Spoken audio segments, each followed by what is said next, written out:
Today we're testing out the Canon S. It's right there. It's right here. Lately, we've been looking around for a wide-angle lens that gives us decent video, decent wide-angle photos, and also something that we can vlog with. So that's why today we're testing out the Canon EF-S 10-18mm 4.5 to 5.6 IS STM lens. That's a whole lot right there. That's a lot to say. We recently reviewed a Sigma lens that's comparable to this one. It's a 10-20 3.5. If you want to see that review, it's in the links below. We'll also be doing a review on another similar lens, the Canon EF-S 10-22. It's 3.5 to 4.5, and the link will be below. If you don't see it now, it's coming soon. And now we're going to do a similar review with this lens, which is going to be a little bit more casual and laid back, highlighting the most important features for us and basically just summarizing the pros and cons as we see it. The last one was pretty relaxed too, so let's go. So the reason why we're not in our house recording this in the warmth, it's kind of cold out today, is because we want to get these lenses out in the real world and actually do some real life testing.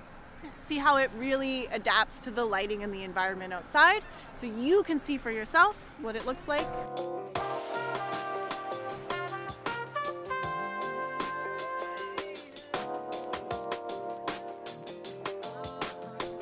So the way we want to make this simple is we just want to tell you what we like and what we don't like about this lens.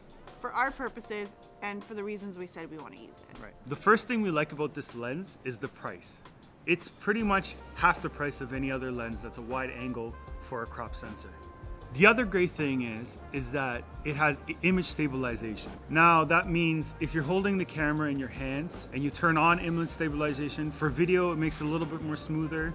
But for photos at night, this one compared to the Canon 10-22, when you take a photo with your hands, it's a lot more crisper and cleaner. It makes a bit of a difference. It makes a bit of a difference because the other Canon lens doesn't have image stabilization. So that movement from, you know, you're not a tripod, obviously. Well, you know. He might be.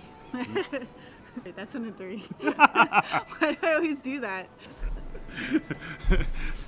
But anyways, let's get serious here, okay? Where was I? You're not a tripod. Right. So the movement of, you know, when people actually take photo, you're moving a little bit. So the image stabilization makes that easier. It makes your pictures much more crisp, like I said. That brings us to what we don't like about this lens. For one, the build quality isn't quite as great as some of the other lenses. Right. It's plastic, isn't it? It's plastic.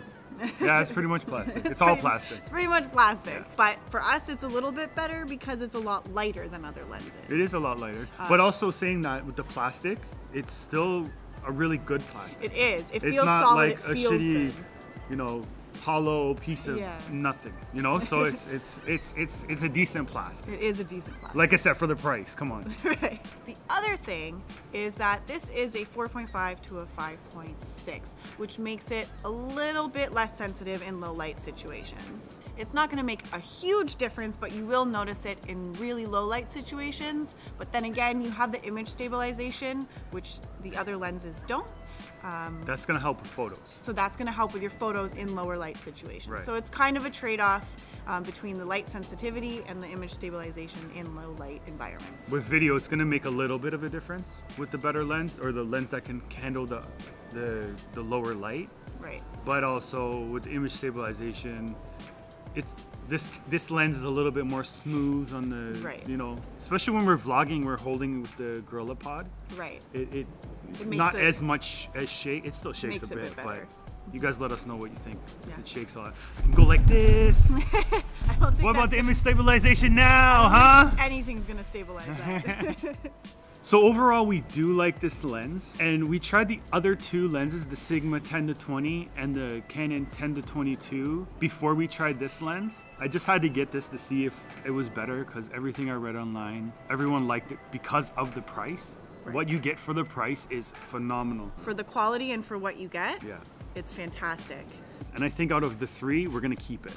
I think this is the one that's the keeper, because the price is phenomenal and the quality is just as good as the other lenses, unless you're looking for that low light video. But really, if you don't need it to hit that it doesn't really make a difference 19 that to much. 22 or 19 to 20 range, if you're okay with not having that real low light situations for the price for what you're getting for this lens, Yeah. you really can't go wrong. Yeah. Those 2mm on the high end don't really make a difference. If it was on the lower end, it would make much more of a difference. Huge difference. But no, we love this lens. So let's go over and take a couple photos and see how well it does, I guess. The Wata. Not much out there. It's kind of a crappy day.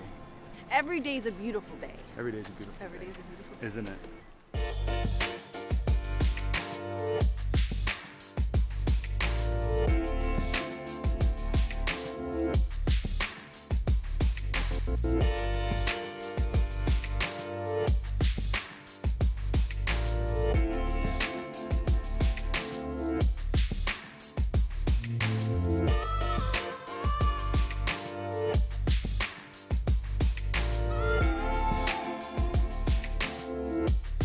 So that's our review of the Canon 10-18. Let us know what you think. And don't forget to like this video, subscribe to our YouTube channel, and stay tuned for more.